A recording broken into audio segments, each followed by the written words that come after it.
Federation কাপের ফাইনালে আবাহনী রুদ্ধশ্বাস প্রথম কোয়ালিফায়ারে বসুন্ধরা কিংসকে টাইব্রেকারে হারিয়েছে ৪-২ ব্যবধানে। এলিমিনেটরি ব্রাদার্স ইউনিয়নকে ২-১ গোলে হারিয়েছে রহমতগঞ্জ। দ্বিতীয় কোয়ালিফায়ারে বসুন্ধরা কিংসের বিপক্ষে লড়বে তারা। এই ম্যাচের জয়ী দল শিরোপার লড়াই মুখোমুখি হবে আবাহনীর। বান্ডেল থাকলে প্রতি সেনমানিতে টাকা বাঁচবে। বিকাশ সেনমানি বান্ডেল কিনে জিতুন প্রতি লেনদেনে। ফেডারেশন কাপের নতুন ফরম্যাটে রোমাঞ্চকর প্রথম কোয়ালিফায়ার। আবাহনীর বিপক্ষে নামে বসুন্ধরা কিংস। নির্ধারিত ৯০ মিনিট সমতা থাকায় ম্যাচ করায় অতিরিক্ত সময়ে। ফাইনালে ওঠার সুযোগ হারাতে চায়নি কোনো দলই। অতিরিক্ত সময়েও হার জিতের ফলাফল না আসায় টাইব্রেকারে স্নায়ু পরীক্ষার সামনে আবাহনী বসুন্ধরা। চাপ সামলাতে গোলকিপার মেহেদীকে তুলে জিকোকে নামান কোচ ভেলোরিতিতা। জিকো পরাস্ত হন রাফায়েল আগুস্তো, এমেকা, সবুজ ও ইব্রাহিমের কাছে।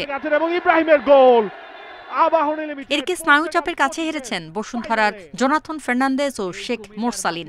আবাহনী গোলরক্ষক মিতুল মারমাকে এড়াতে পারেননি রাব্বি। গোলপোস্টের উপর দিয়ে গেছে দেসিয়ালের শট। এর আগে কুমিল্লার মাঠে প্রথমার্ধে আক্রমণ প্রতি আক্রমণে এগুলেও গোলের দেখা পায়নি কোনো দল। তবে দুবার হলুদ কার্ড দেখে ডিফেন্ডার আসাদুজ্জামান মাঠ ছাড়লে ১০ জনের দলে পরিণত হয় আকাশী নীল। কোচ ভেলোরিতিতার হার না মানার কৌশলের বিপরীতে ছিল মারুফুল হকের ছেলেদের আত্মবিশ্বাস। দ্বিতীয়ার্ধে আক্রমণের ধার বাড়ায় দুদলই। ৫৭ মিনিটে জনের গোলে লিড নেয় ডিফেন্ডিং চ্যাম্পিয়ন বসুন্ধরা। ৮৪ মিনিটে ফ্রি কিক পায় আবাহনী। ব্রাজিলিয়ান রাফায়েলের শট মিস হলেও দলকে সমতায় ফেরান আকাশ। শেষ হয় নির্ধারিত সময়, যোগ হয় অতিরিক্ত ৩০ মিনিট।